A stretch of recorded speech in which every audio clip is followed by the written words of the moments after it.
সবাই স্ক্রিন দেখতে পাচ্ছ? স্ক্রিন দেখা যাচ্ছে সবার?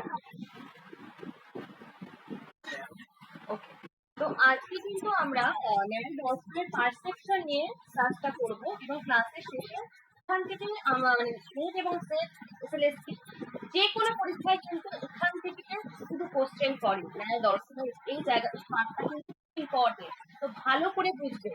ওকে, এরপরে অনেক কোশ্চেন অ্যান্সার রয়েছে, তোমাদের দেখিয়েছি, সেইগুলোকে নিয়ে কিন্তু ডিসকাশন করবো। ওকে, এটা একটুখানি দেখিয়ে দিই।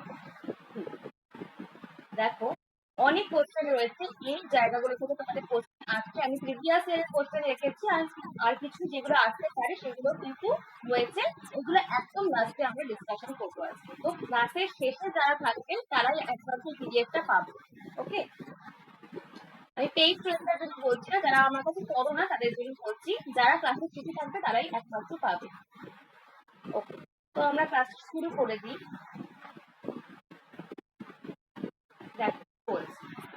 Bachchan says that if an object is perceived with its name, we have determinate perception. সবাই কিন্তু খাতা এবং পেন নিয়ে বসবে, যে জায়গাগুলো বলবো সেগুলো নোটস করবে। আমার স্টুডেন্টরা জানো, কিন্তু যারা আমার কাছে পড়ো না তারা কিন্তু খাতা এবং পেন নিয়ে বসবে। And if it's perceived without its name, we have indeterminate perception. তো ন্যায় দর্শনের প্রত্যক্ষ জ্ঞান, এই প্রত্যক্ষ জ্ঞানকে বিশ্লেষণ করতে গিয়ে দার্শনিকরা এটা দেখাতে চেয়েছিলেন যে আমরা কোনো বস্তুকে এক মুহূর্তে সম্পূর্ণ স্পষ্টভাবে কিন্তু উপলব্ধি করতে পারি না। এই যে আমাদের নলেজ, এই নলেজটা কিন্তু ধাপে ধাপে হয়। এই প্রসঙ্গে কিন্তু ন্যায় দর্শনের ব্যাখ্যাকার বাৎসায়ন, লিখে নেবে, ন্যায় দর্শনের ব্যাখ্যাকার বাৎসায়ন এবং পরবর্তী ন্যায় দার্শনিক জয়ন্ত ভট্ট, এই জয়ন্ত ভট্ট কিন্তু প্রত্যক্ষ জ্ঞানকে দুটো স্তরে ব্যাখ্যা করেছিলেন। কি করেছিলেন? ফার্স্ট হচ্ছে কি নির্বিকল্প প্রত্যক্ষ। তো এখানে বলছে দেখো, we have determinate perception if it is perceived without its name, and we have সবাই এখন জয়েন করছে।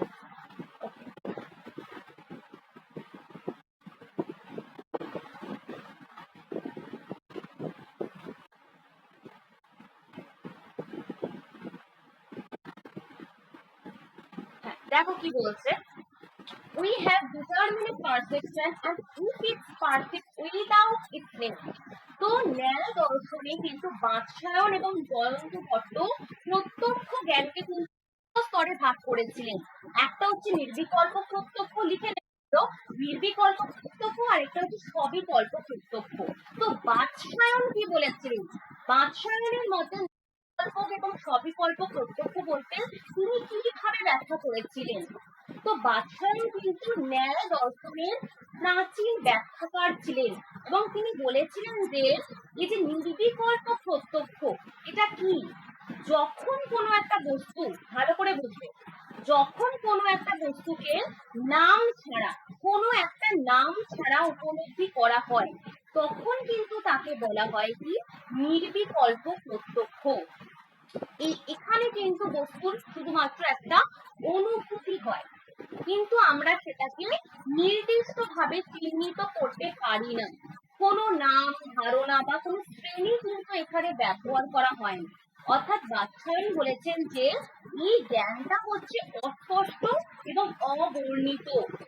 যেমন ধরো, আমি একটা উদাহরণ দিয়ে বোঝাচ্ছি, যেমন দূরে একটা বস্তু আমি দেখলাম, তখন আমার মনে শুধুমাত্র একটা ধারণা হলো কি, যে কিছু একটা রয়েছে, কিন্তু আমি জানি না যে এই জিনিসটা মানুষ, গাছ নাকি পশু। এটাই হলো কিন্তু বাৎসায়নের মতে নির্বিকল্প প্রত্যক্ষ। এবং বাৎসায়ন সবিকল্প প্রত্যক্ষ কি বলেছেন? যখন আমরা কোনো একটা বস্তুকে নাম সহ এবং তার বৈশিষ্ট্য সহ উপলব্ধি করি, কি বলছেন? if it is perceived without its name, we have indeterminate perception. এটা গেল হচ্ছে নির্বিকল্প প্রত্যক্ষ। আর সবিকল্প প্রত্যক্ষ বাৎসায়ন কি বলেছেন? যখন আমরা কোনো একটা বস্তুকে নাম সহ এবং তার বৈশিষ্ট্য সমূহ এইগুলো দিয়ে যখন আমি একটা কোনো বস্তুকে উপলব্ধি করি তাকে কিন্তু বলা হয় কি সবিকল্প প্রত্যক্ষ। তাহলে সেখানে কিন্তু বস্তুটা স্পষ্টভাবে চিহ্নিত হয়। সবিকল্প প্রত্যক্ষে বস্তুটা স্পষ্টভাবে চিহ্নিত হয় এবং সেটাকে তার গুণ নাম জাতি এইগুলো দ্বারা কিন্তু জানা যায়। এরপরে জয়ন্ত ভট্ট। জয়ন্ত ভট্ট কি বলছে? Jayanta Bhatt says that indeterminate perception apprehends substance, qualities and actions, and universal are separate and indistinct. Something and it is devoid of any association with a name. And why determinate perception apprehends? এগুলো কিন্তু খাতায় লিখবে, ইংলিশটা লিখবে, তারপর আমি ব্যাখ্যা করবো। Perception apprehends all this together with a name. তো জয়ন্ত ভট্ট কি বললেন? জয়ন্ত ভট্ট কিন্তু নির্বিকল্প প্রত্যক্ষকে আরো বিশ্লেষণ করে বললেন। এখান দিয়ে কিন্তু তোমাদের কোশ্চেন আসে যে নির্বিকল্প প্রত্যক্ষের সময় আমরা কিন্তু বস্তুটার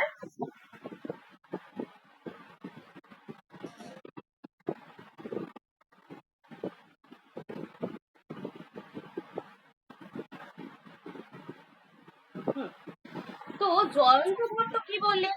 জয়ন্ত ভট্ট কিন্তু নির্বিকল্প প্রত্যক্ষকে আরো বিশ্লেষণ করে বললেন যে নির্বিকল্প প্রত্যক্ষের সময় আমরা বস্তুটার বিভিন্ন উপাদান দিয়ে সেটাকে উপলব্ধি করি, কিন্তু সেটা কিন্তু স্পষ্টভাবে নয়।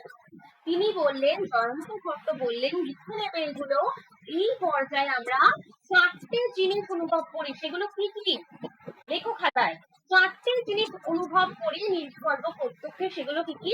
Substance, qualities, action and universal. তোমাদের কোশ্চেন আসে এগুলো থেকে। তিনি বললেন যে আমরা কিন্তু এই যে নির্বিকল্প প্রত্যক্ষের সময় চারটে জিনিস অনুভব করি। একটা কি? দ্রব্য। দ্রব্য মানে যে বস্তুটা আছে, যেমন একটা ফুল। হ্যাঁ হ্যাঁ আমি বলে দিচ্ছি, লিখে নেবে। ফার্স্ট হচ্ছে কি সাবস্টেন্স, দ্রব্য। সেকেন্ড কি? কোয়ালিটি। ফার্স্ট হচ্ছে দ্রব্য, সাবস্টেন্স। সেকেন্ড হচ্ছে কোয়ালিটি। সেটা কিন্তু জয়ন্ত ভট্ট লিখে, জয়ন্ত ভট্ট কিন্তু এটা বলেছে নির্বিকল্প প্রত্যক্ষের সংজ্ঞা দিতে গিয়ে। থার্ড হচ্ছে কি? অ্যাকশন অর কর্ম, অ্যাকশনস অর কর্ম। and fourth universal, সামান্য বা জাতি।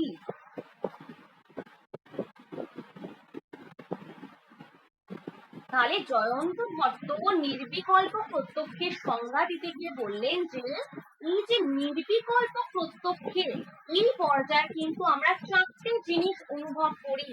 দ্রব্য মানে কি? যে যে বস্তুটা রয়েছে, যেমন আমি একটা উদাহরণ দিলাম, একটা ফুল। গুণ কি? বস্তুটার মধ্যে যে বৈশিষ্ট্যগুলো রয়েছে, যেমন লাল রং, তার সুগন্ধ। ওকে, এরপরে কি? ক্রিয়া, অ্যাকশন। অ্যাকশন কি? সেই বস্তুটার কার্য, কি কাজ করছে, সেই বস্তুটাতে কি কাজ হচ্ছে, অ্যাকশন। এন্ড ফোর্থ হচ্ছে কি? ইউনিভার্সাল অর সামান্য বা জাতি, যে সাধারণ ধর্মটা অনেক বস্তুর মধ্যে থাকতে পারে, যেমন মনুষ্যত্ব, গুরুত্ব, সরি গুরুত্ব না, বস্তুত্ব। ওকে, তো এইগুলো কিন্তু একটা সামান্য বা জাতি। তাহলে চারটে জিনিস কিন্তু থাকছে। কিন্তু নির্বিকল্প প্রত্যক্ষে একটা সমস্যা রয়েছে। জয়ন্ত বলেন যে নির্বিকল্প প্রত্যক্ষে কিন্তু একটা সমস্যা রয়েছে। এই পর্যায়ে তিনি দ্রব্য, গুণ, ক্রিয়া, জাতি, তিনি বললেন এই সবকিছু কিন্তু আলাদা আলাদা ভাবে অনুভূত হয়। ভালো করে লিখবেন গুলো, এই সবকিছু কিন্তু আলাদা আলাদা ভাবে হয়, কিন্তু আমরা বুঝতে পারি না যে এগুলো একটা বস্তুর সাথে সম্পর্কিত। এই যে গাছ, ভালো করে বুঝবে, এই যে সামান্য জাতি, ইউনিভার্সাল, এই যে অ্যাকশন, কোয়ালিটি, এই যে সাবস্টেন্সের কথা আমি বললাম, এগুলো আলাদা আলাদা ভাবে কিন্তু অনুভূত হয় না। এগুলো কিন্তু একটা বস্তুর সাথে সম্পর্কিত, অর্থাৎ সম্পর্কটা আমাদের কাছে কিন্তু স্পষ্ট নয়। এইটা কিন্তু বললেন জয়ন্ত ভট্ট নির্বিকল্প প্রত্যক্ষের সংজ্ঞা দিতে গিয়ে। হ্যাঁ হ্যাঁ বলে দিচ্ছি, লিখে নেব। তো এখানে সমস্যাটা কোথায়? জয়ন্ত ভট্ট নির্বিকল্প প্রত্যক্ষের সমস্যাটা কিভাবে বললেন? যে তিনি বললেন যে এই পর্যায়ে যে দ্রব্য গুণ ক্রিয়া জাতি, এই যে দ্রব্য গুণ ক্রিয়া জাতির কথা বলা হচ্ছে, এইগুলো কিন্তু এই সব কিছু কিন্তু আলাদা আলাদা ভাবে কখনোই অনুভূত হয়। এগুলো কিন্তু আলাদা আলাদা ভাবে অনুভূত, কিন্তু আমরা বুঝতে পারি না যে এগুলো একই বস্তুর সাথে সম্পর্কিত। এগুলো কিন্তু আলাদা আলাদা ভাবে আমাদের অনুভূত হয়, কিন্তু আমরা বুঝতে পারি না যে এগুলো একটা বস্তুর সাথে সম্পর্কযুক্ত। ভালো করে এই রিলেশনটা কিন্তু আমাদের কাছে স্পষ্ট হয় না। এই জিনিসগুলো কিন্তু আলাদা আলাদা ভাবে কিন্তু আমাদের কাছে অনুভূত হচ্ছে, কিন্তু আমরা বুঝতে পারি না যে এগুলো কিন্তু একটা বস্তুর সাথে সম্পর্ক যুক্ত। এই হচ্ছে মানে সমস্যাটা। এটা কিন্তু নির্বিকল্প প্রত্যক্ষের ক্ষেত্রে দেখা যাচ্ছে। এরপরে কি বলছি তিনি, ইউনিভার্স অ্যাজ সেপারেট অ্যান্ড ইনডিস্টিংক্ট, যেটা বলছিলাম, something and is devoid of any association with the name while determinate perception, মানে সবিকল্প প্রত্যক্ষ বলতে এখন তিনি কি বলছেন, apprehends all these together with a name। তাহলে সবিকল্প প্রত্যক্ষের সংজ্ঞা দিতে গিয়ে জয়ন্ত ভট্ট কি বললেন, যখন আমাদের মন এই সব উপাদানগুলোকে একত্রে সংগঠিত করে, অ্যাসোসিয়েট করে বা সংগঠিত করে, তখন কল্প প্রত্যক্ষ জন্মায়। যেমন একটা উদাহরণ দিয়ে বলছি, এই রংটা ওই বস্তুটার, এই গুণটা ওই দ্রব্যের মধ্যে রয়েছে, এই জাতিটা ওই বস্তুর শ্রেণী। ধরা যাক তুমি একটা গরু দেখলে, মানে তুমি একটা গরু দেখলে, ঠিক আছে, তুমি কি দেখলে, একটা বস্তু রয়েছে, তার একটা রং রয়েছে, তার একটা আকার রয়েছে। এইটা কি হচ্ছে, সবিকল্প নাকি নির্বিকল্প হচ্ছে? যখন তুমি ফার্স্ট একটা গরুকে দেখলে, তুমি বুঝতে পারলে তার একটা রং রয়েছে, তার একটা আকার রয়েছে, একটা বস্তু, গরুটা একটা বস্তু। তুমি কি বললে, সেখানে তোমার কি মনে হলো যে সেখানে একটা কিছু আছে, এটা কি ফার্স্ট দাম, এটা কি নির্বিকল্প প্রত্যক্ষ হচ্ছে। কিন্তু সবিকল্প প্রত্যক্ষ কি হবে, যখন তুমি বুঝলে যে এটা একটা সাদা গরু, এইখানে কিন্তু তার গরু একটা, তার একটা বস্তু ধর্ম রয়েছে, একটা ইউনিভার্সাল রয়েছে, তার মধ্যে সাদা রং রয়েছে, গুণ রয়েছে, একটা জাতি রয়েছে, বস্তুত্ব, তাহলে এগুলো কিন্তু একটা বস্তুর সাথে সম্পর্ক যুক্ত। তাহলে সেটা হয়ে গেল কি সবিকল্প প্রত্যক্ষ। বোঝা যাচ্ছে কি বলছি? তাহলে নির্বিকল্প প্রত্যক্ষ কিন্তু আমাদের যে অস্পষ্ট উপলব্ধিটা হলো কি নির্বিকল্প প্রত্যক্ষ, তারপরে যখন আমাদের একটা স্পষ্ট ধারণা সংগঠিত হলো, সেটাকে বলা হচ্ছে কি সবিকল্প প্রত্যক্ষ। ওকে, এরপর গঙ্গেশ উপাধ্যায় কি বলছে, Ganges Upadhyay define indeterminate perception as the non-relational, লিখতে এই জায়গাটা, non-relational apprehension, কারণ এগুলো গুলিয়ে যাবে যখন তোমাদের কোশ্চেন দেবে, এই জায়গাটা কিন্তু গুলিয়ে যাবে, কারণ সবগুলো একই রকম মনে হবে, লিখে নেবে। Ganges Upadhyay define indeterminate perception as the non-relational apprehension of an object। এই জায়গাটা তারপর আমি বোঝাচ্ছি। Object devoid of all associations of names, genus and the differentiation। তো গঙ্গেশ উপাধ্যায়ের মতে নির্বিকল্প প্রত্যক্ষ কি? তোমাদের কিন্তু ইংলিশ টার্ম গুলো দিয়ে কোশ্চেন আসবে, তো বেঙ্গলিটা বাট ইংলিশে কিন্তু করার চেষ্টা করবে সবাই এখানে। ওকে, তো গঙ্গেশ উপাধ্যায় কিন্তু নব্য ন্যায়ের প্রতিষ্ঠাতা, এবং তার মতে নির্বিকল্প প্রত্যক্ষ হলো কি এমন একটা উপলব্ধি যেখানে বস্তুর সঙ্গে কোনো সম্পর্ক, নাম, জাতি বা ভেদ ধর্ম, একটার সাথে একটা ভেদ, এই ভেদ ধর্মের কিন্তু কোনো যুক্ত থাকে না। অর্থাৎ এখানে কি করা হয়, এখানে কিন্তু আমরা কেবল বস্তুটাকে অনুভব করি। ভালো করে বোঝো, গঙ্গে উপাধ্যায়ের মতে নির্বিকল্প প্রত্যক্ষ কি? এখানে আমরা কেবল বস্তুটাকে অনুভব করি, কিন্তু সেটাকে কোনো নির্দিষ্ট ধারণা বা ভাষার মাধ্যম দিয়ে চিহ্নিত করতে পারি না। তাহলে এই গঙ্গেশ উপাধ্যায়ের মতে নির্বিকল্প প্রত্যক্ষে কোন কোন বিষয়গুলো থাকে না? লিখে নাও। এখানে কিন্তু নাম থাকে না, এখানে কিন্তু জাতি থাকে না, এখানে কিন্তু ভেদ ধর্ম থাকে না, এখানে কিন্তু কগনিশন থাকে না। অর্থাৎ আমরা বস্তুটাকে অনুভব করলেও তার সঙ্গে কিন্তু কোনো ধারণাগত বা কোনো ভাষাগত নির্দিষ্টতা কিন্তু যুক্ত হয় না। ভালো করে দেখবে। তাহলে কি উপস্থিত থাকছে এখানে? গঙ্গেশ উপাধ্যায়ের মতে নির্বিকল্প প্রত্যক্ষে কোন কোন বিষয়গুলো থাকে না? লিখে নাও। ফার্স্ট হচ্ছে কি নাম, দেন হচ্ছে ইউনিভার্সাল বা জাতি, থার্ড হচ্ছে specific distinguished feature. Specific distinguished feature মানে কি? ভেদ ধর্ম, ভেদ ধর্ম, স্পেসিফিক ডিস্টিংগুইশ ফিচার। ফোর্থ হচ্ছে কি রিলেশনাল কগনিশন। রিলেশনাল কগনিশন তোমাদের প্রিভিয়াস ইয়ার যখন কোশ্চেন এসেছে, রিলেশনাল কগনিশন। এই চারটি জিনিস কিন্তু নির্বিকল্প প্রত্যক্ষের বিষয়গুলোতে থাকে না। অর্থাৎ আমরা বস্তুটাকে অনুভব করলেও তার সঙ্গে কোনো ধারণাগত বা কোনো ভাষাগত নির্দিষ্টতা সেখানে কিন্তু থাকে না। ধরা যাক তুমি দূরে একটা বস্তু দেখেছো, প্রথম মুহূর্তে তোমার কি মনে হলো, ধারণা হলো যে কিছু একটা রয়েছে, কিন্তু তুমি জানো না সেটা কোনো মানুষ নাকি কোনো গাছ, তার রং কি, এটা কোন শ্রেণীর বস্তু। এই অবস্থাটাই হলো কিন্তু গঙ্গেশ উপাধ্যায়ের মতে নির্বিকল্প প্রত্যক্ষ। চারটে জিনিস এখানে মানে অনুপ্রবেশ আছে, কি? নাম, universal, specific distinguish features and the relational cognition. লেখা গেছে, গঙ্গেশ উপাধ্যায়ের মত লেখা গেছে। এরপর অন্যন ভট্ট,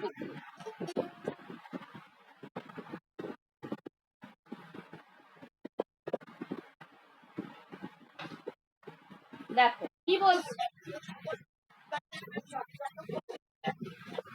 গঙ্গেশ উপাধ্যায় কিন্তু সবিকল্প প্রত্যক্ষের ব্যাপারে বলেনি, ঠিক আছে? অলরেডি নির্বিকল্প প্রত্যক্ষকে ব্যাখ্যা করেছে, ঠিক আছে?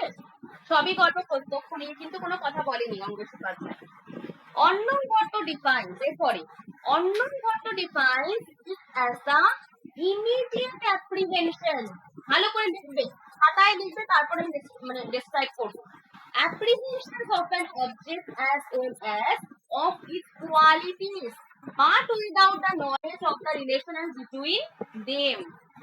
অন্যন ভট্টের মতে নির্বিকল্প প্রত্যক্ষ কি? এবার অন্যন ভট্ট কিন্তু তার বিখ্যাত গ্রন্থ তর্ক সংগ্রহ, এখানে কিন্তু নির্বিকল্প প্রত্যক্ষকে কিন্তু বিশ্লেষণ করেছেন। কোন গ্রন্থে? তর্ক সংগ্রহে।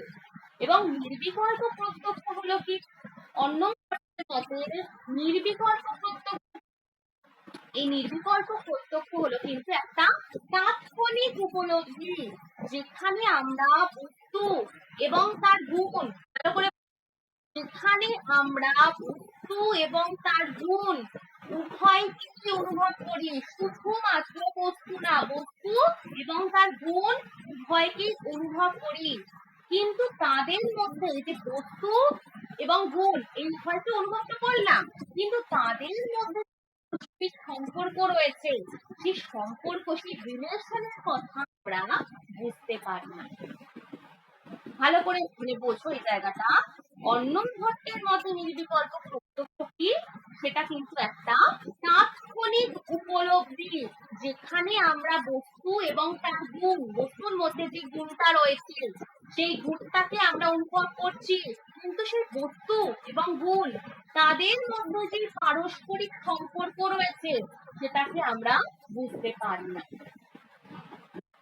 তাহলে এই অন্যন ভট্টের নির্বিকল্প প্রত্যক্ষে তিনটে জিনিস আমাদের উপলব্ধি হয়, কিন্তু সেইগুলো দ্রব্য, গুণ, কিন্তু এই দুটো জিনিস থাকছে, দ্রব্য সাবস্টেন্স থাকছে, কোয়ালিটি থাকছে, কিন্তু তাদের মধ্যে যে সেটা কিন্তু আমরা বুঝতে পারি না। তাহলে এই পর্যায়ে দ্রব্য এবং গুণ এই দুটো কিন্তু আলাদা ভাবে অনুভূত হয়। ওকে, গুণটা আমরা বুঝতে পারি না যে গুণটা ওই দ্রব্যের মধ্যেই রয়েছে কিনা, আমরা কিন্তু এটা কখনোই বুঝতে পারি না গুণটা ওই দ্রব্যের মধ্যেই আছে কিনা। বোঝা যাচ্ছে কি বলছি আমি? অন্নম ভট্ট কি বললো নির্বিকল্প প্রত্যক্ষ বিষয়ে,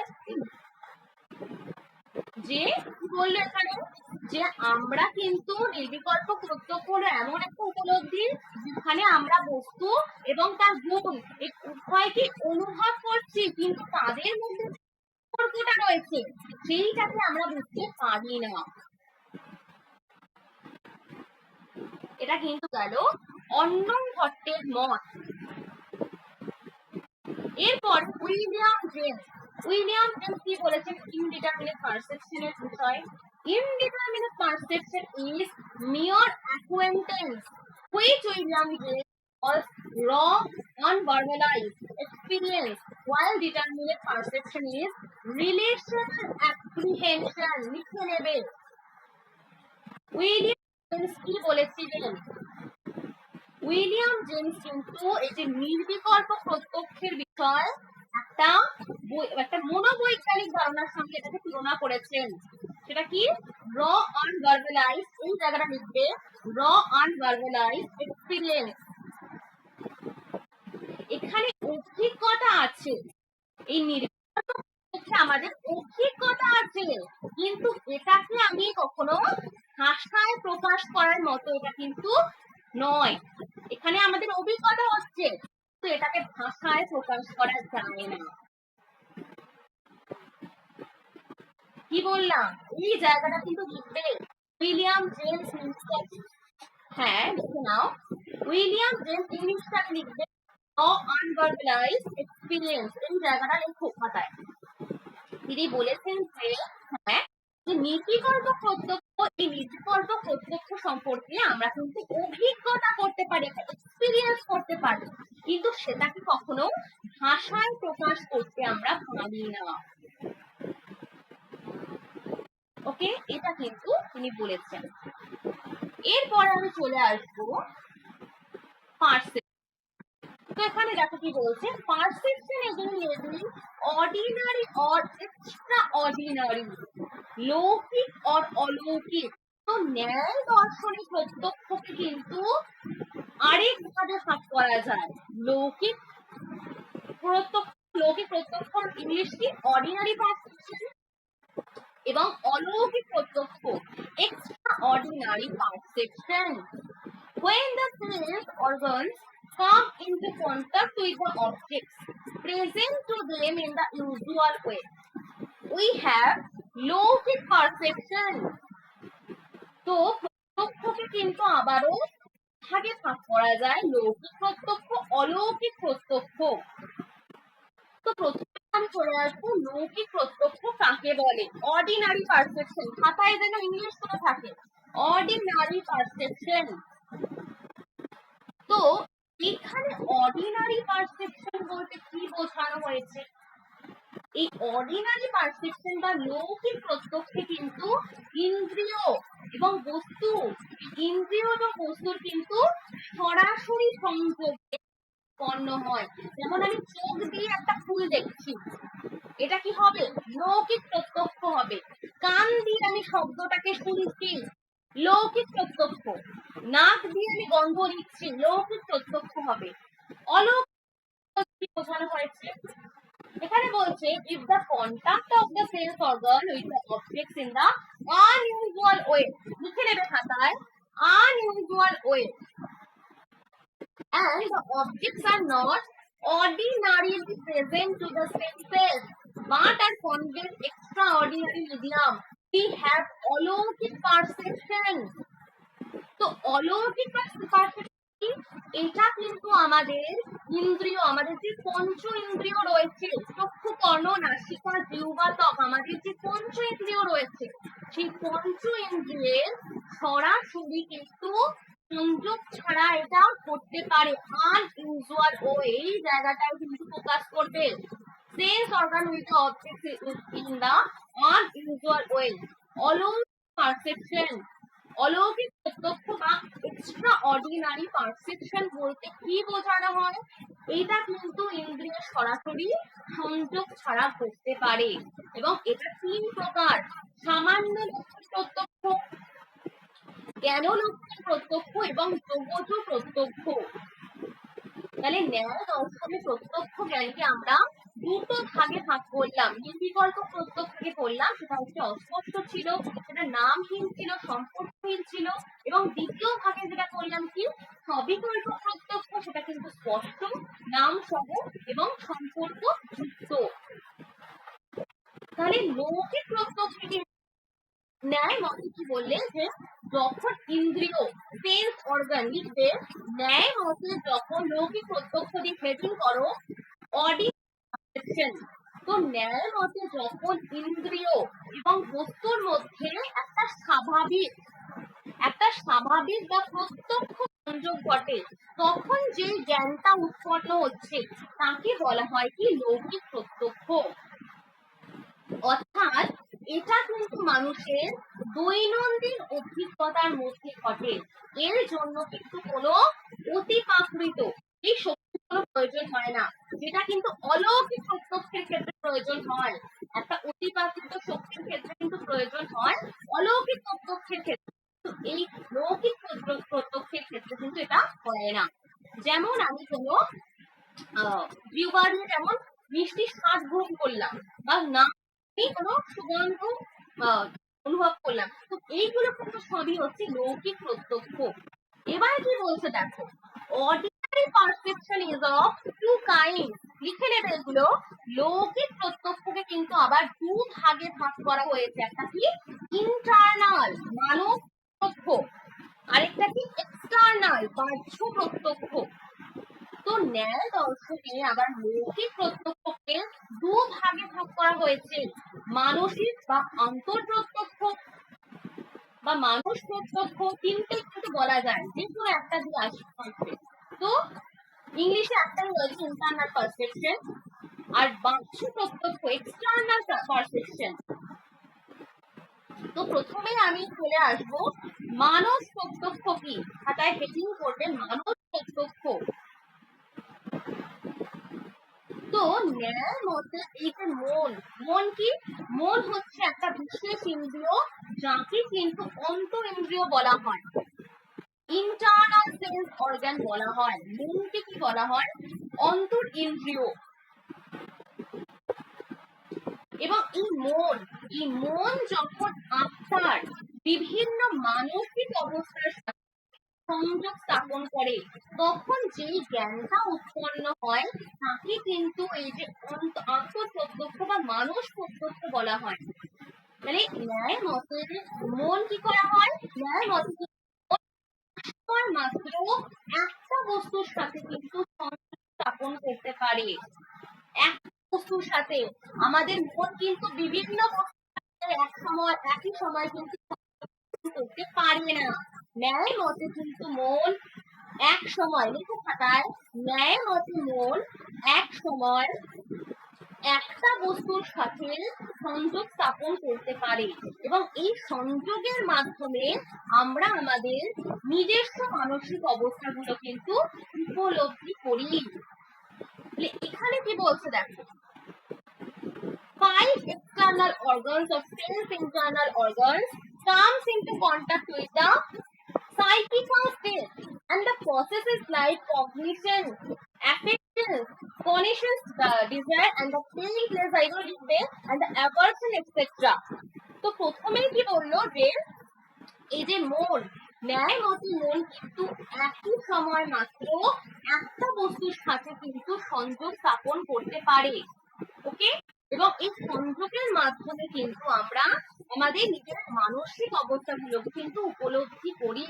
এবং মন কিন্তু এই মানসিক অবস্থাগুলো, যেমন কগনিশন মানে কি জানা, কিছু জ্ঞান হচ্ছে আমাদের। তারপরে কি হচ্ছে অনুভূতি, আবেগ বা অনুভব, ইচ্ছা, কিছু করার অনুভূতি, ডিজায়ার, মুখ্য এগুলো। ডিজায়ার মানে কি আমাদের আকাঙ্ক্ষা, কিছু পাওয়ার বাসনা। সুখ, প্লেজার, দুঃখ, পেন, এবং বিরাগ, অ্যাভারশন। যেমন ধরো তুমি একটা সুন্দর গান শুনছো, গান শুনে তোমার মধ্যে কি হচ্ছে, একটা সুখের অনুভব হচ্ছে।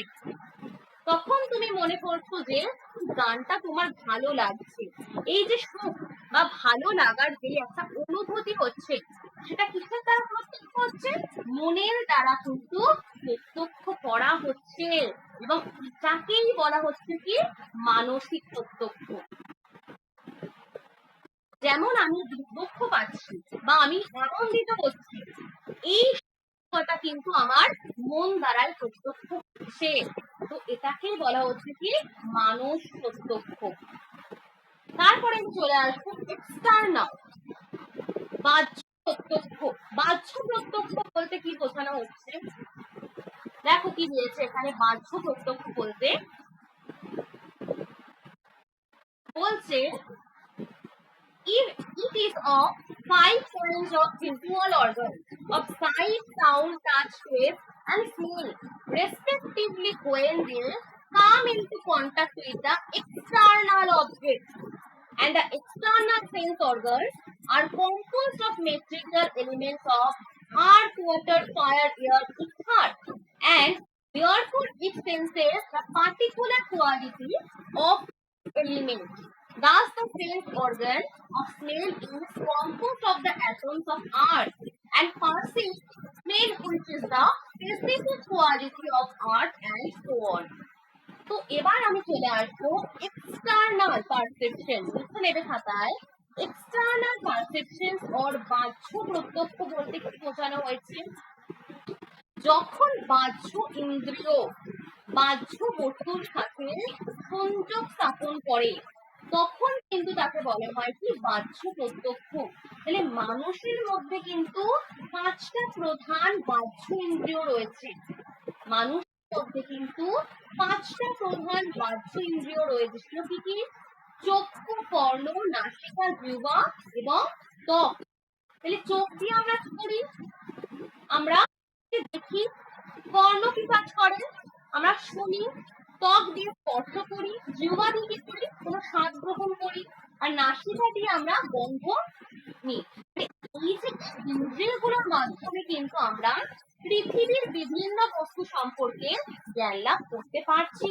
তাহলে এখানে কিন্তু ধরা যাক তুমি একটা লাল গোলাপ দেখেছো, তাহলে চোখ কিন্তু গোলাপের রংটাকে কিন্তু তুমি উপলব্ধি করছো না, কিন্তু গোলাপের গন্ধটাকে কিন্তু তুমি এখানে অনুভব করছো। এইগুলো যদি বলা হয়, এগুলো সবটাই কিন্তু হয়ে যাবে কি বাহ্য প্রত্যক্ষ।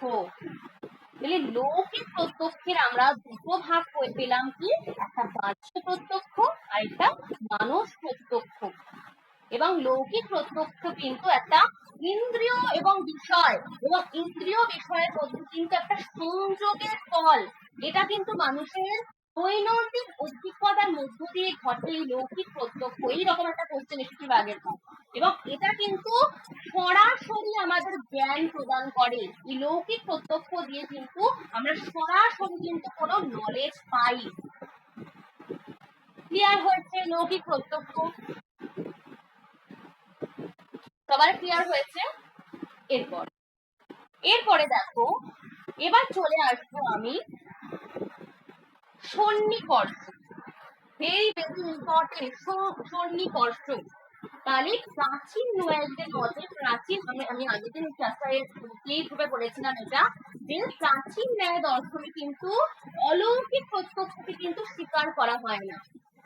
নব্য ন্যায় কিন্তু লৌকিক এবং অলৌকিক এই দুটোকেই কিন্তু স্বীকার করে। এবং সন্নিকর্ষ কিন্তু কয় প্রকার। প্রাচীন ন্যায় দার্শনিকরা কিন্তু এটা বলেনি, নব্য ন্যায়রা বলেছেন। লিখে নেবে, নব্য ন্যায়রা বলেছেন।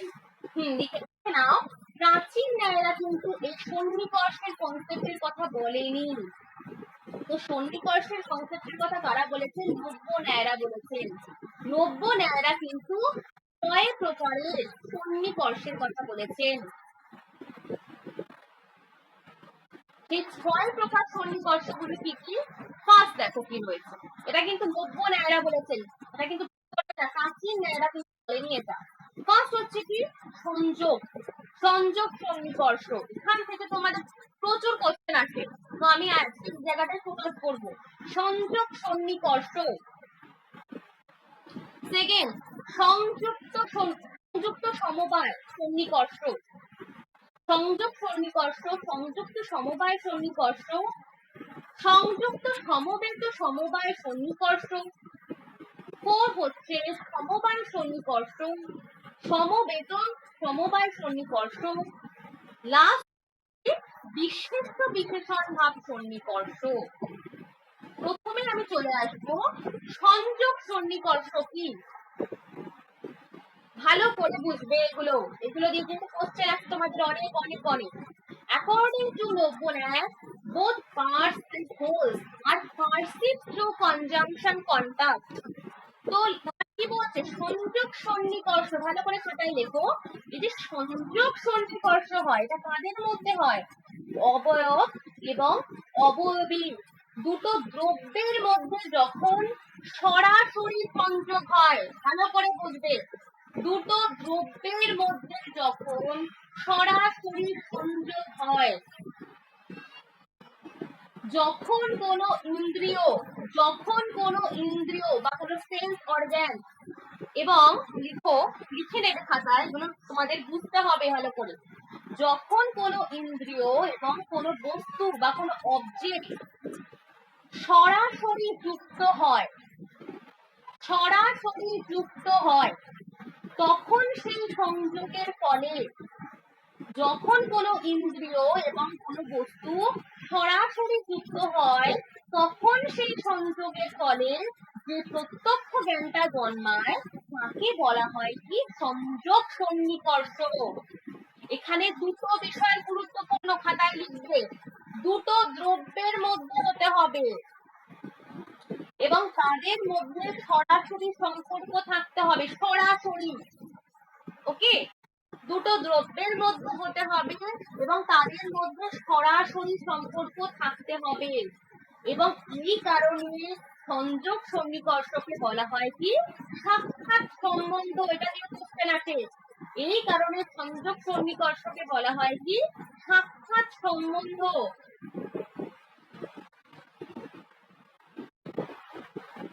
এবং অবয়ব এবং অবয়বী, লিখে নাও। অবয়ব মানে কি? পার্ট।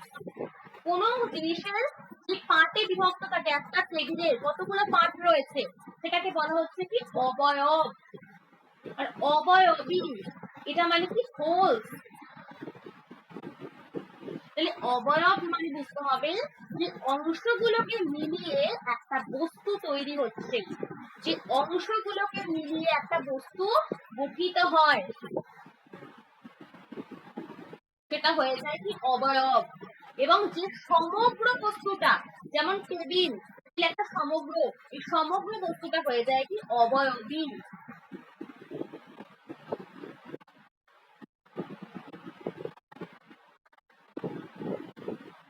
যেমন ধরো চোখ, চোখ যখন ঘট, এই দুটো কিন্তু দ্রব্য, চোখ হচ্ছে দ্রব্য, ঘট হচ্ছে দ্রব্য। তাহলে চোখ যখন ঘটের সাথে সরাসরি যুক্ত হয়, তখন আমরা ঘটের অংশ এবং তার সমগ্রটা, ঘটের অংশ এবং সমগ্রটাকেই উপলব্ধি করি বা অনুভব করি।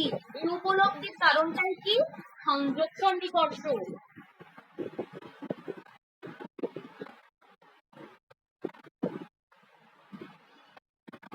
বোঝা যাচ্ছে কি বলছি? যখন আমাদের চোখ দিয়ে যখন আমি কোনো বস্তু দেখি, তাহলে সেখানে কি হচ্ছে? যেমন আমি একটা লাল ঘট দেখলাম, এখানে কি রয়েছে? চোখ রয়েছে, ঘট রয়েছে, এই সরাসরি সম্পর্ক রয়েছে। সরাসরি সম্পর্ক হতে হবে, কিন্তু ডাইরেক্ট রিলেশন, সাক্ষাৎ সম্বন্ধ হতে হবে। এখানে সংযোগ সন্নিকর্ষ কি হতে হবে? সাক্ষাৎ, এটা কিন্তু সরাসরি সম্পর্ক হতে হবে।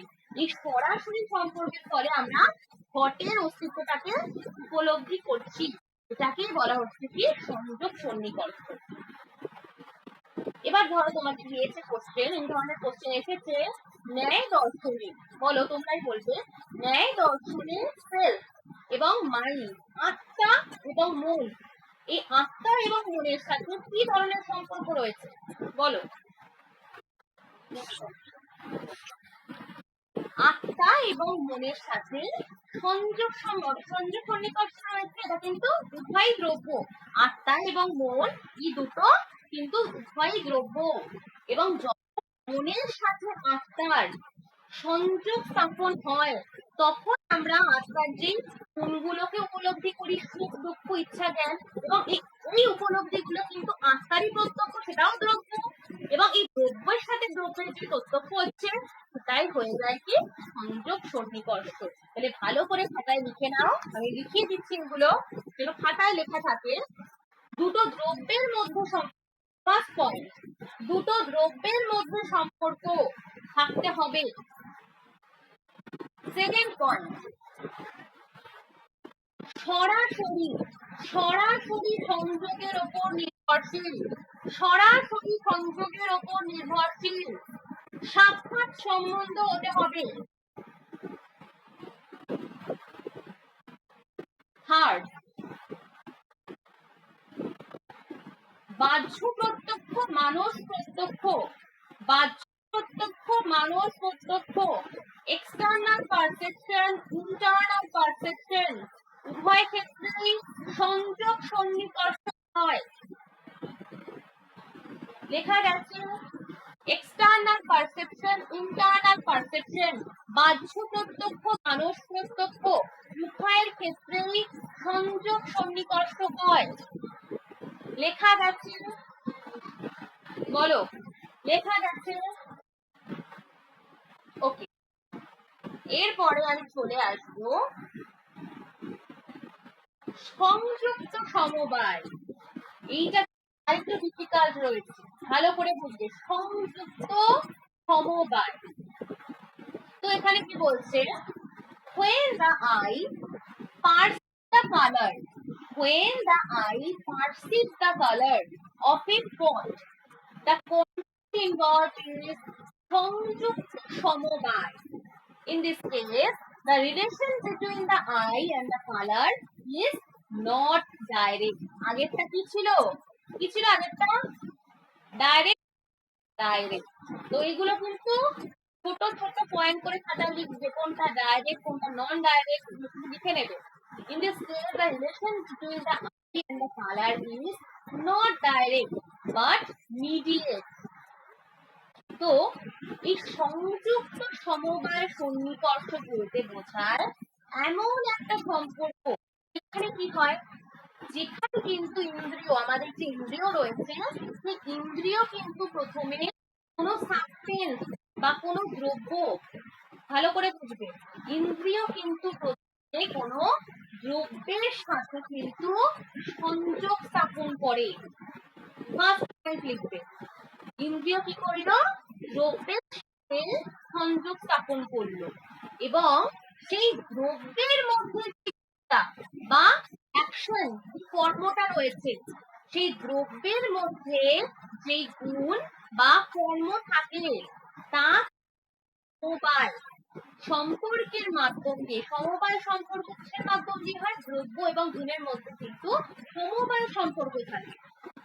তাহলে যে দ্রব্যের মধ্যে যে গুণ বা কর্মটা থাকে তা কিন্তু সমবায় সম্পর্কের মাধ্যমে সেই দ্রব্যে অবস্থান করে। ফলে ইন্দ্রিয় এবং গুণের মধ্যে, কোয়ালিটির মধ্যে, দ্রব্য এবং গুণের মধ্যে সম্পর্কটা কখনো সরাসরি হয় না, এটা কিন্তু পরম্পরাগত সম্পর্ক হয়, ইনডাইরেক্ট। লিখে নাও, এটা কিন্তু পরম্পরাগত সম্পর্ক হয়। এবং এই পরম্পরাগত, কোশ্চেন এসেছিল, পরম্পরাগত সম্পর্ককে কি বলা হয়, সংযুক্ত সমবায় সন্নিকর্ষ। পরম্পরাগত সম্পর্ককেই বলা হয় কি সংযুক্ত সমবায় সন্নিকর্ষ। যেমন তুমি একটা ঘটের রূপ দেখলে তোমাকে কিরকম করে প্রশ্ন আসবে? উদাহরণগুলো দিয়ে প্রশ্ন আসবে তোমার। লিখে নাও, ঘটের রূপ দেখা। ঘটের রূপ দেখা। ধরা যাক তুমি একটা মাটির পাত্র বা ঘট দেখছো, তাহলে ঘটের এখানে দুটো গুরুত্বপূর্ণ দিক রয়েছে। ফার্স্ট বলো কি রয়েছে? ঘটটা কি বলো, তোমরাই বলে। ঘটটা কি? ঘটটা একটা দ্রব্য এবং এর মধ্যে কি রয়েছে? একটা রূপ রয়েছে, তার একটা গুণ রয়েছে, একটা কোয়ালিটি রয়েছে। ঘটটাকে তুমি কিছু করে, তাহলে ঘটটার একটা রূপও থাকবে, তার একটা গুণও থাকবে। তাহলে চোখ, আমাদের চোখ, এই চোখের সাথে ঘটের একটা সাথে সংযোগ হচ্ছে।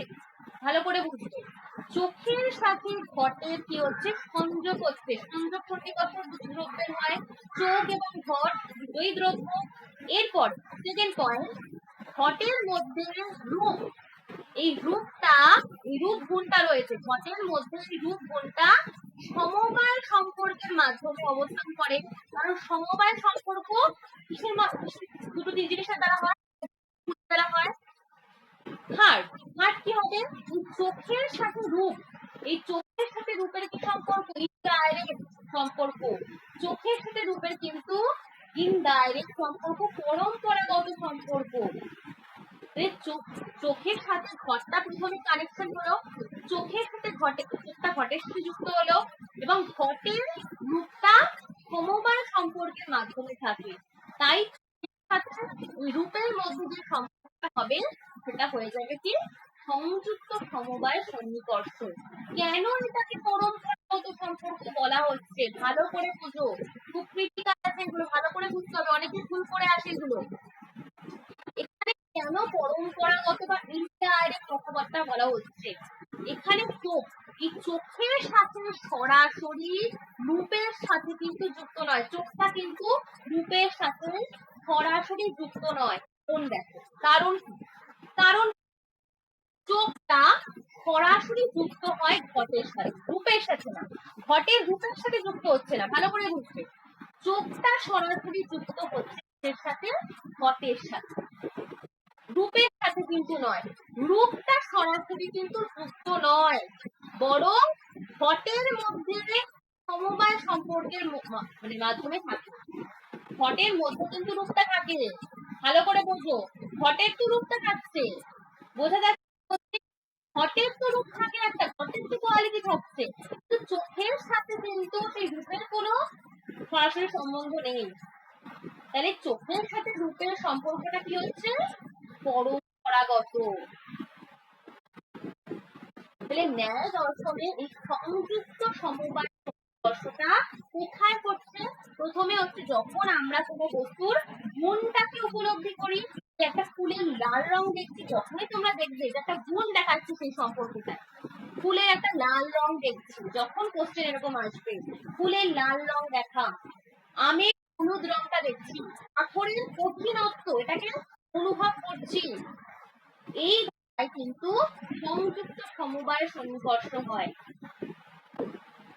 এবং ধরো এরকম কোশ্চেন তোমাকে দিয়েছে যে মানুষ হাঁটছে, পাখি উঠছে, গাড়ি চলছে, এটাও হবে, এটাও কিন্তু সংযুক্ত সমবায় সন্নিকর্ষ হবে। কারণ যখন আমরা কোনো বস্তুর কর্ম বা তার বস্তুর গুণ এটাকে উপলব্ধি করি, তখনই কিন্তু এই সংযুক্ত সমবায় সন্নিকর্ষটা হয়ে যায়। ধরা যাক তুমি একটা লাল ফুল দেখছো, এখানে কি রয়েছে? এখানে তিনটে রয়েছে। চোখের সাথে ফুলের একটা সংযোগ হচ্ছে, চোখের সাথে ফুলের সংযোগ হচ্ছে, এটা কি সন্নিকর্ষ হবে? চোখের সাথে ফুলের সন্নিকর্ষ হচ্ছে, কি কি হবে বলো? সংযোগ হচ্ছে। হ্যাঁ, এরপরে কি হচ্ছে? ফুলের মধ্যে লাল রং রয়েছে, এটা কি সন্নিকর্ষ হবে বলো তো? দেখি বলতে পারো না? সমবায় সন্নিকর্ষ। হ্যাঁ, এবং লাল রংটা ফুলের মধ্যে সমবায় সম্বন্ধ থাকে এবং এই সম্পর্কটা হবে, এই যে লাল রং দেখার ক্ষেত্রে এটাই হয়ে যাচ্ছে কিন্তু সংযুক্ত সমবায় সন্নিকর্ষ, পরম্পরাগত এটা কিন্তু সম্বন্ধ বলে, পরম্পরাগত বা ইনডাইরেক্ট রিলেশন। ঠিক আছে, এরপরে চলে আসবো সংযুক্ত সমবেত সমবায়, সংযুক্ত সমবেত সমবায় সন্নিকর্ষ, এটার কিন্তু এই নামটাও দেখে রাখবে। conjoint inherence in inherence contact, conjoint inherence contact, when the eye perceive the universal colorness, এখানে আবার জাতির কথা চলে আসছে, রূপত্ব, the contact is called সংযুক্ত সমবেত সমবায়। এই জায়গাটা লিখে নাও। তাহলে সংযুক্ত সমবেত সমবায় সন্নিকর্ষ, এটা কি হয়? যখন ইন্দ্রিয় প্রথমে কোন দ্রব্যের সাথে সংযোগ স্থাপন করে। ভালো করে বুঝবে, যখন আমাদের ইন্দ্রিয় প্রথমে কোন দ্রব্যের সাথে সংযোগ স্থাপন করে এবং সেই দ্রব্যের মধ্যে একটা গুণ সেটা সমবায় সম্পর্কের মধ্যে অবস্থান করে এবং গুণের মধ্যে আবার একটা জাতি, সেই গুণের মধ্যে এখানে সেই গুণের মধ্যে আবার একটা জাতি বা সাধারণ ধর্ম, ইউনিভার্সাল, সেটা কিন্তু সমবেত সমবায় এই সম্পর্কের মাধ্যমে থাকে। ফলে ইন্দ্রিয় এবং জাতির সম্পর্কটা এখানেও কিন্তু সরাসরি হয় না, এটাও কিন্তু ইনডাইরেক্ট। হ্যাঁ বলে দিচ্ছি, লিখে নাও। প্রথমে কি হচ্ছে, প্রথমে এই সংযুক্ত সমবেত সমবায় সন্নিকর্ষের ক্ষেত্রে ইন্দ্রিয়, আমাদের ইন্দ্রিয় প্রথমে কোন দ্রব্যের সঙ্গে সংযোগ স্থাপন করে, যেমন চোখের সাথে ঘটের সংযোগ সন্নিকর্ষ হলো, চোখের সাথে ঘটের সংযোগ সন্নিকর্ষ হলো প্রথমে। সেকেন্ড স্টেজে কি হবে, সেই দ্রব্য, সেই ঘট, সেই ঘটের মধ্যে একটা গুণ রয়েছে, ঘটের কোয়ালিটি রয়েছে, সেই দ্রব্যের মধ্যে একটা গুণ, সেটা কিন্তু সমবায় সম্বন্ধে থাকে, দ্রব্যের সাথে গুণের কি হয়, সমবায় সম্বন্ধ থাকে। তাহলে সেই ঘটের একটা গুণ রয়েছে। থার্ড লিখে নাও,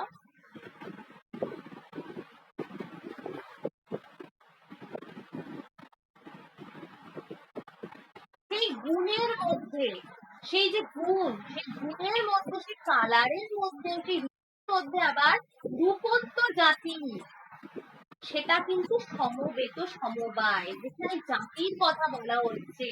রূপের জাতি কি হচ্ছে, রূপত্ব, রূপের জাতি কিন্তু রূপত্ব। তাহলে ইন্দ্রিয় এবং জাতির মধ্যে সম্পর্ক হচ্ছে এবং সম্পর্কটা সরাসরি নয়, পরম্পরাগত ভাবে হচ্ছে। Here also the relation between the eye and the universal is indirect. চোখের সাথে এই যে সামান্যের বা জাতির সম্পর্কটা হচ্ছে, সেটা কিন্তু পরম্পরাগত সম্পর্ক, ইনডাইরেক্ট হচ্ছে। ধরা যাক, ভালো করে উদাহরণ দিয়ে কিন্তু বুঝবে এই জায়গাটা।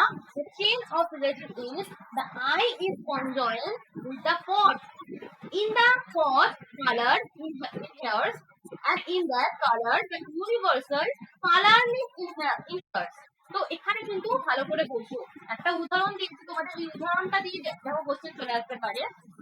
ধরা যাক, তুমি একটা ঘর দেখলে এবং তার রূপটাকে উপলব্ধি করছো, তুমি একটা ঘর দেখলে এবং তার রূপটাকে উপলব্ধি করলে এবং এর সঙ্গে যুক্ত হয়েছে একটা সাধারণ ধর্ম বা জাতি, যেমন রূপত্ব। রূপের জাতি কি হয়, রূপের জাতি কি হয়, রূপত্ব হয়। তাহলে এখানে সম্পর্কটা তুমি ধাপে ধাপে বিবেচনা করে বলবে।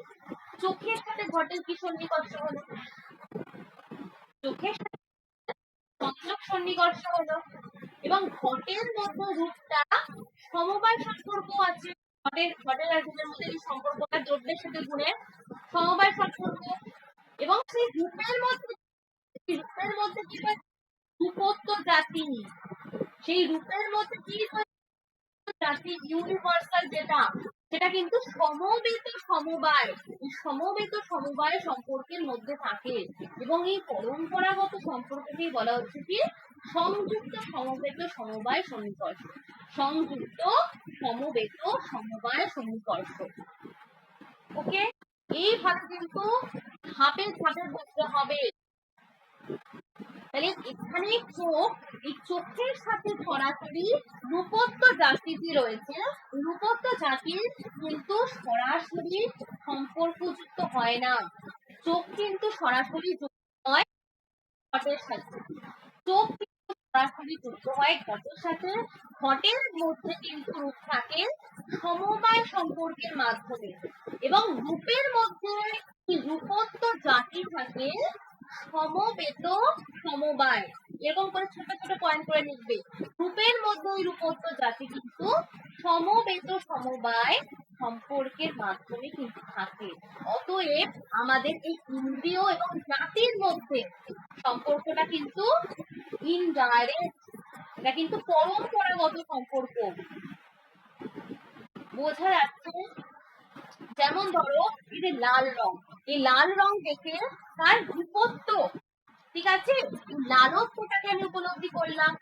শব্দ শুনে আমি শব্দত্ব, এই জাতিটাকে, এই যে সাধারণ ধর্ম, এটাকে উপলব্ধি করলাম।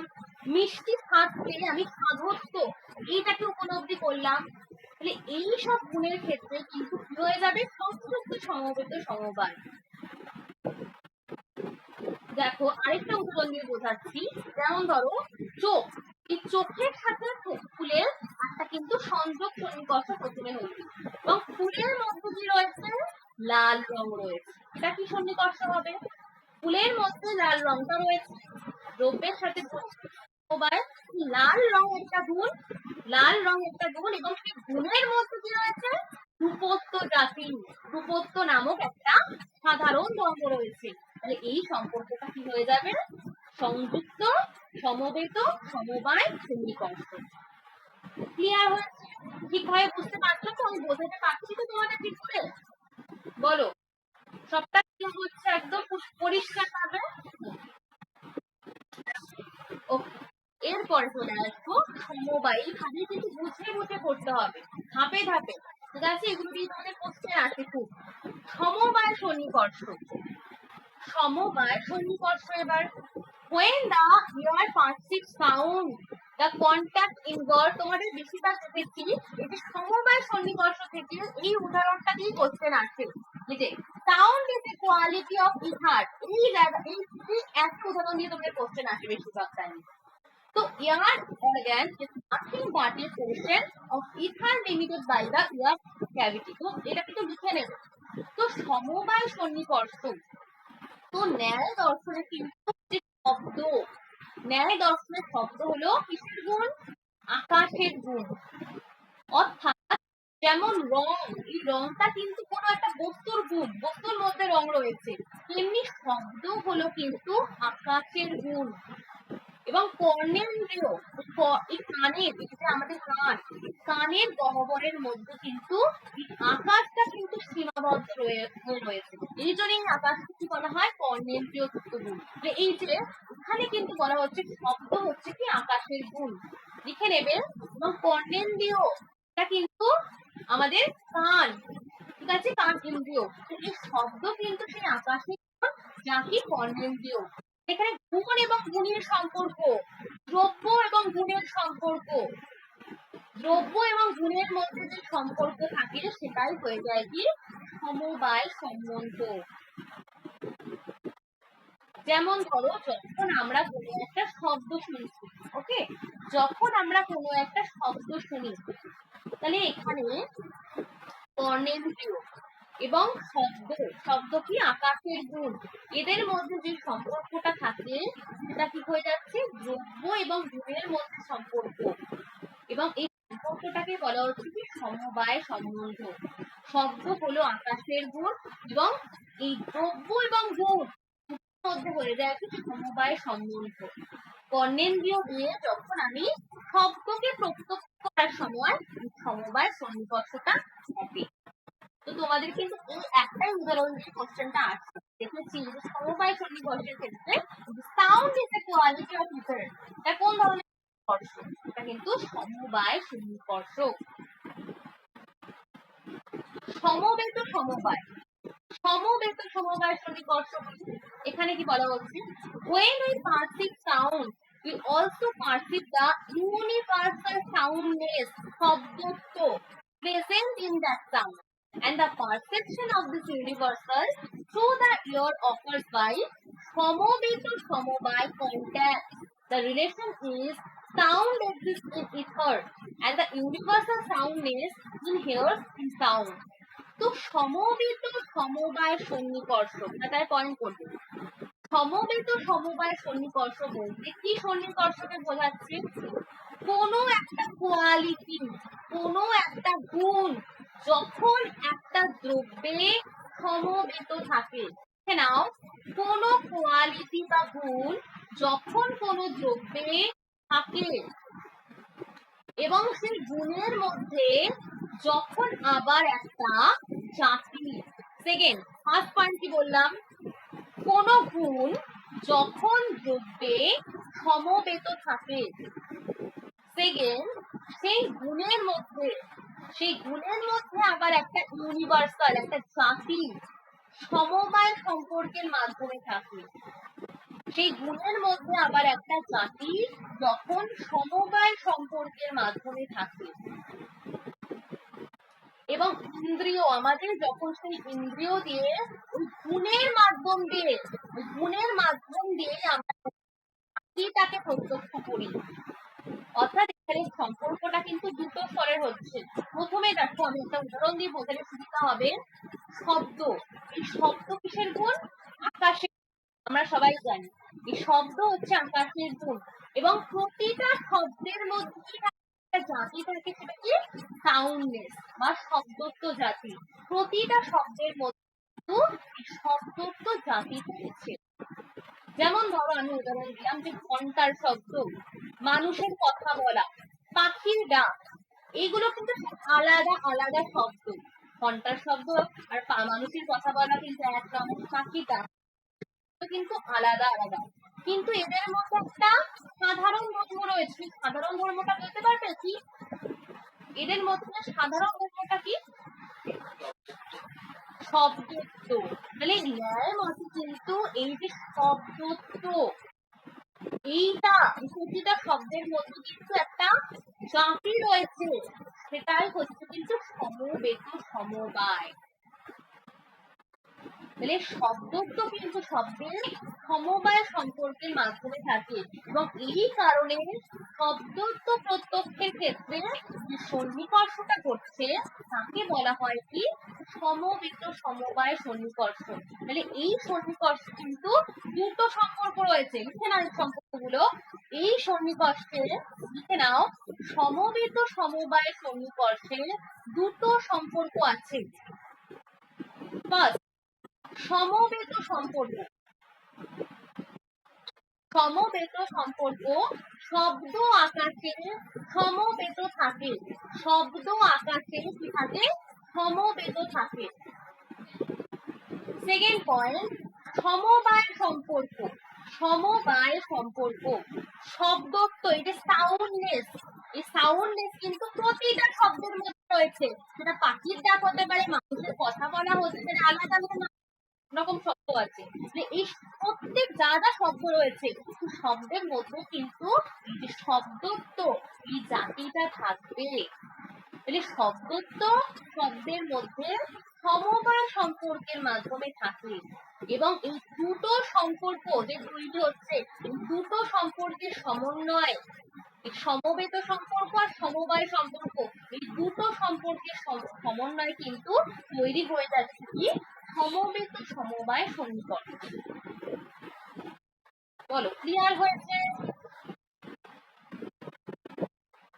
আমরা সমবায় সন্নিকর্ষে কি দেখতে পেলাম, যে কান দিয়ে যখন আমরা শব্দ শুনছি, এখানে কোনো জাতির কথা বলা হয়েছিল, এখানে কি জাতির রূপ ছিল, ছিল না, তোমাদের কিন্তু এরকম ভাবে করতে হবে, এখানে কিন্তু কোনো জাতির কথা বলা হয়নি, কিন্তু এই যে সমবেত সমবায় এখানে কিন্তু জাতির কথা বলা হয়েছে, দ্রব্য গুণ প্লাস জাতি। কর্ণ দিয়ে কান দিয়ে যখন আমি শব্দত্ব এটাকে যখন অনুভব করব তখন কিন্তু এটাকে বলা হয় সমবেত সমবায় সন্নিকর্ষ। ওকে, ক্লিয়ার? পারবে? যদি তোমাদের কোশ্চেন আসে আমি কোশ্চেনও প্র্যাকটিস করাবো এরপরে, কোনো চিন্তা। হ্যাঁ, এরপর বিশেষণ বিশেষণ ভাব, বিশেষণ বিশেষ্য ভাব, এটা পড়বে কোয়ালিফায়ার কোয়ালিফাইড রিলেশন, দুটোই পড়তে হবে, দুটোটা আমি জানতে হবে। This type of contact occurs in the perception of absence. Example, this ground possesses the absence of a pot. There is no pot on this ground. তাহলে এখানে বিশেষণ বিশেষ্য ভাব, এই সন্নিকর্ষ বলতে কি বোঝানো হয়েছে? এখানে কোনো বিশেষ্য, ভালো করে বোঝো, এখানে কোনো বিশেষ্য যে বস্তুকে বলা হচ্ছে তাকে করা হয় এবং সেই বিশেষ্যের মধ্যে যে বিশেষণটা আছে সেটাকেও কিন্তু একসাথে উপলব্ধি করা হয় এবং এই বিশেষণটা অভাব, এই জায়গায় করো পারসেপশন অফ অ্যাবসেন্স, অভাব হতে পারে। তাহলে বিশেষ্য বিশেষণের মধ্যেকার সম্পর্কের মধ্যে যে সন্নিকর্ষণ ঘটে সেটাই হচ্ছে বিশেষণ বা সন্নিকর্ষ। তাহলে ন্যায় দর্শন অভাব, এই অভাব হচ্ছে একটা স্বতন্ত্র পদার্থ, অর্থাৎ কোনো বস্তুর না থাকাকেও, কোনো একটা বস্তু নেই সেই বস্তুর না থাকাকেও আমরা কিন্তু প্রত্যক্ষ করতে পারি, কোনো বস্তুর না থাকাকেও আমরা প্রত্যক্ষ করতে পারি। যেমন টেবিলের ওপর কলম নেই, মাটির ঘট নেই, তোমাদের এই ধরনের এক্সাম্পল দিয়ে আছে, ঘরে মানুষ নেই, এই ধরনের উপলব্ধি কি হয়ে যাবে? বিশেষ্য বিশেষণ ভাব সন্নিকর্ষ। ধরা যাক তুমি তাকিয়ে দেখলে যে ঘরটা নেই, তাহলে এখানে দুটো বিষয় রয়েছে, একটা হচ্ছে ভূতলে ঘটের অভাব, ভূতলে ঘটের অভাব। তাহলে এখানে ভূতল হলো কি হবে? ভূতল বিশেষ্য নাকি বিশেষণ হবে বলো? ভূতল, ভূতলে ঘট নেই, এখানে ভূতলটা কি হবে? মাটিটা কি হবে? বিশেষ্য নাকি বিশেষণ? কি হবে? ভূতলটা কিন্তু বিশেষ্য হবে, ভূতল কিন্তু বিশেষ্য হবে, আর ঘটের অভাব এটা কি হয়ে যাবে? বিশেষণ। লিখে নাও, ভূতলটা, ভূতলে বা মাটিতে ঘট নেই, তাহলে ভূতল হয়ে যাবে কি? বিশেষ্য, আর ঘটের অভাব এটা হয়ে যাবে কি? বিশেষণ।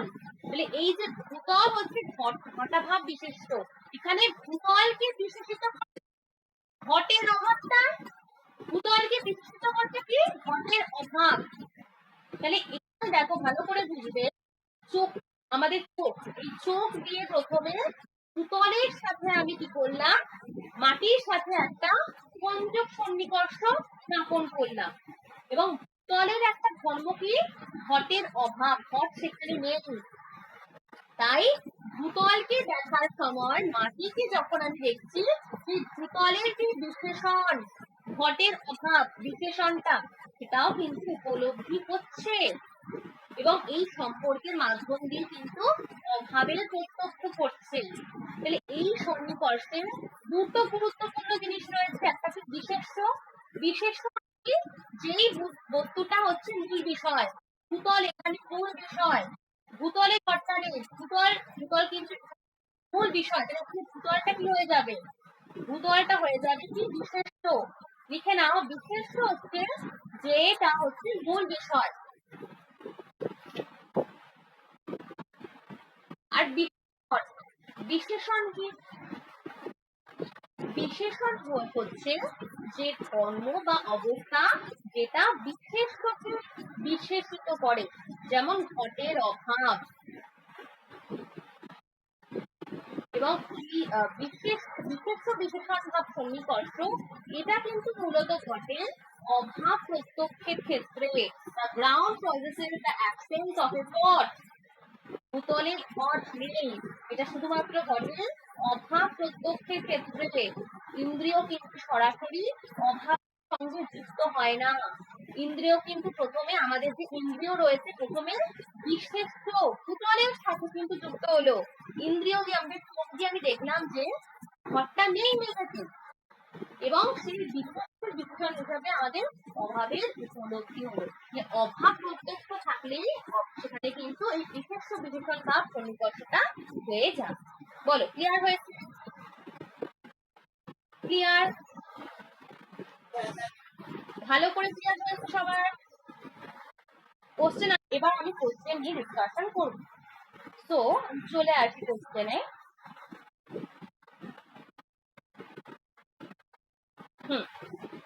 ফার্স্ট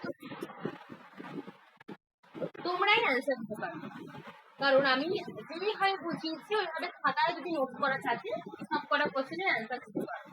বলো ফার্স্ট কোশ্চেন।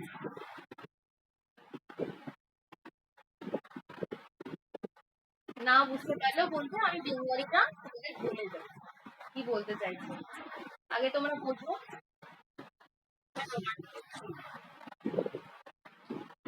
হ্যাঁ, সবাই বলো বলো, সবাই এখানে যারা যারা রয়েছে সবাই কিন্তু অ্যান্সার দাও, সবাই অ্যান্সার দেওয়ার চেষ্টা করো। তো এখানে বলছে according to man indeterminate perception is characterized by, তো অ্যাবসেন্স অফ মিন মানে কি, তারপরে নন রিলেশনাল অ্যাপ্লিকেশন অসম্বন্ধমূলক জ্ঞান, মেয়ার অ্যাকুয়েন্টেন্স মানে কি কেবলমাত্র পরিচিতি বা প্রত্যক্ষভাবে পরিচিতি, and knowledge of relation between substance and the quality, দ্রব্য এবং গুণের মধ্যে সম্পর্ক।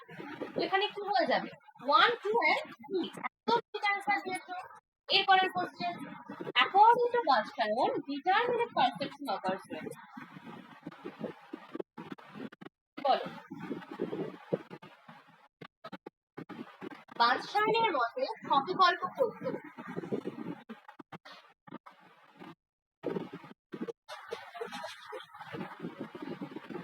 হ্যাঁ বলো এটা কি হবে?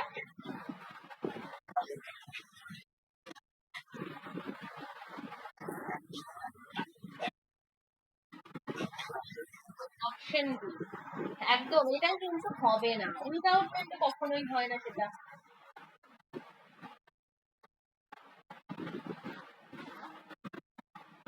এরপর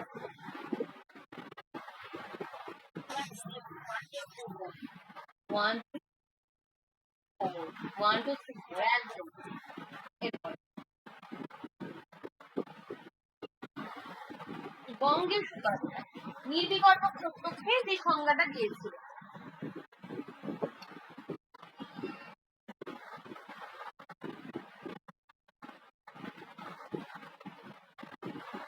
কি বলেছিলেন গঙ্গেশ উপাধ্যায়?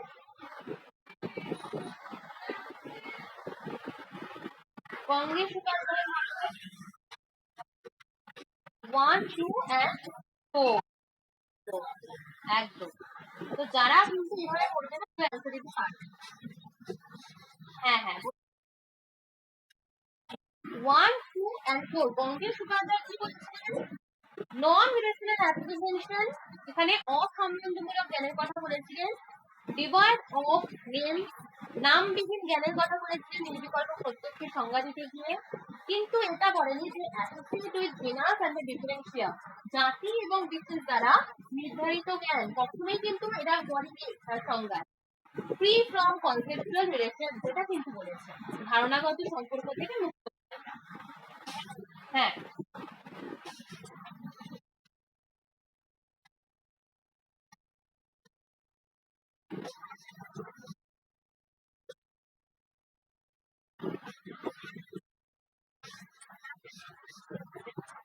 লেখা ছিল এটা, তারাও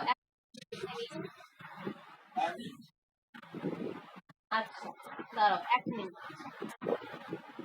কি বলার ছিল কোথায়?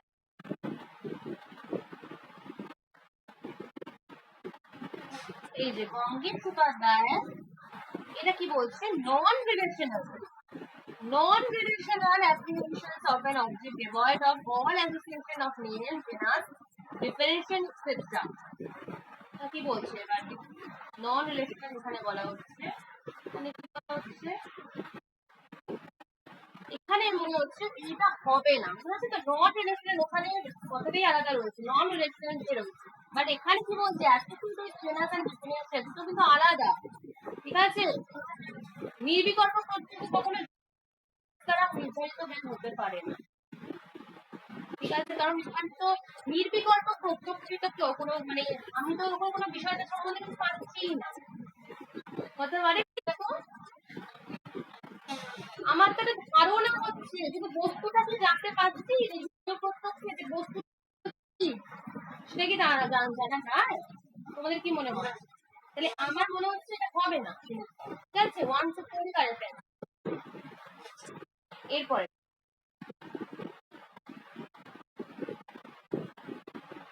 অন্নং ভট্ট অন্নং বলেছে,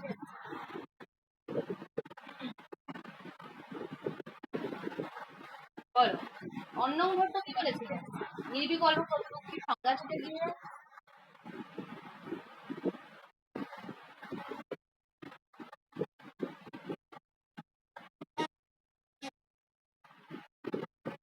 ফোর কেন হবে না? ফোর কেন হবে? ফোরও তো হবে। ফোর ওয়ান টু ফোর হবে, একদম ওয়ান টু ফোর হবে।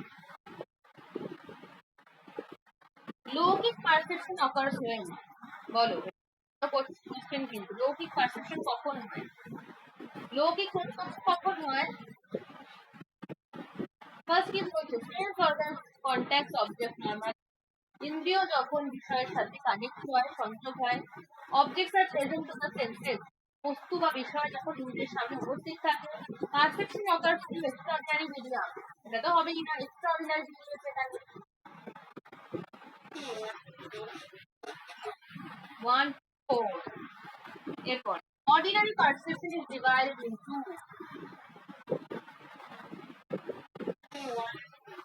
ওয়ান ইন্টারনাল এন্ড এক্সটার্নাল, বলো এক্সট্রা অর্ডিনারি পারসেপশন ইনক্লুডস। আচ্ছা এটা কি পড়ায়নি কারণ তোমরা বলে ফেললে, তো বলার দরকার নেই। এটা বলো না এটা এটা বলো which type of communication is involved when the eye directly perceives a thought? এটা আমরা নেক্সট ক্লাসে করব ওই। হ্যাঁ এটা বলো কি হবে? এটা বি, একদম এটা কিন্তু বি হবে। এটা বলো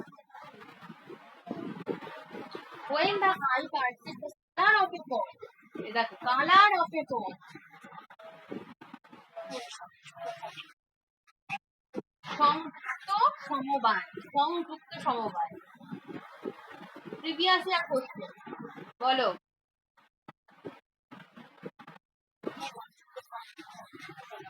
সংযুক্ত সমবেত সমবায় কেন বললাম তুমি বোঝাও।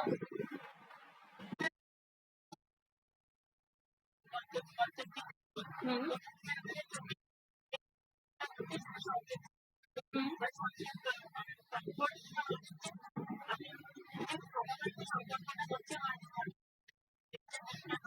হুম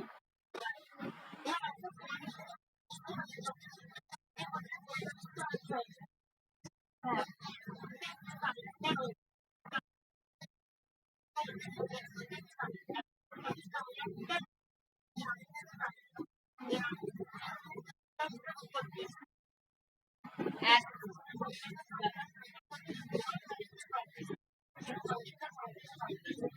এক সুন্দর বুঝিয়েছে, পায়ের সুন্দর বুঝিয়েছে। এরপরে hearing sound through the ear offers through which type of communication? কর্ণেন্দ্রিয় দ্বারা যখন শব্দ শুনি সেক্ষেত্রে আমাদের কি সন্নিকর্ষ ঘটে? সমবায় সন্নিকর্ষ। তোমাদের কি এক্সাম্পলটা দিতে আছে সমবায় সন্নিকর্ষের ক্ষেত্রে? এটা বলো which সন্নিকর্ষ explain the perception of accents such as there is no pot on the ground? বিশেষণ বিশেষ্যবাদ সন্নিকর্ষ, এটা বলো দেখি according to Berkshire different perception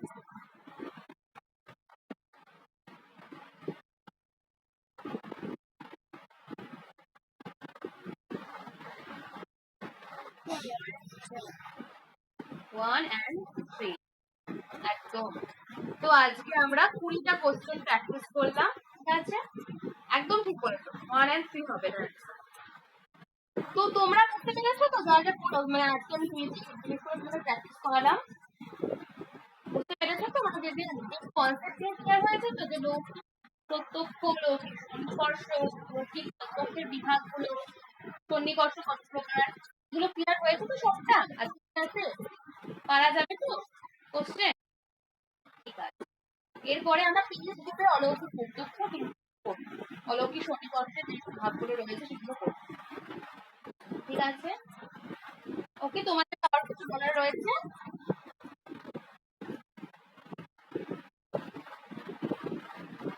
ওকে, তাহলে তোমরা, আমি নিউ ব্যাচ স্টার্ট করেছি, যারা চাও ভর্তি হতে তোমরা কিন্তু ভর্তি হয়ে যেতে পারো, ঠিক আছে?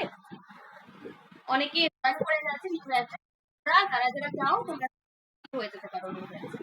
আজকেও অনেকে এখন আমাকে মেসেজ করেছো ভর্তি হওয়ার জন্য, ঠিক আছে? আমি মেসেজে অ্যান্সার দিয়ে দেবো। ওকে, যারা চাও ভর্তি হয়ে যেতে পারো নিউ ব্যাচে। তোমাদের কিছু বলার রয়েছে? নাহলে তোমরা যেতে পারো।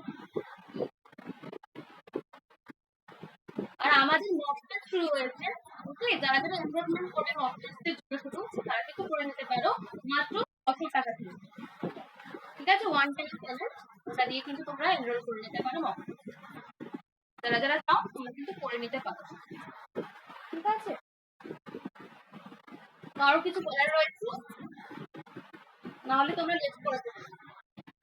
ওকে, লেট করে যাও তাহলে, ঠিক আছে? আমরা আবার পেজ দিতে কালকে ক্লাস করেছি।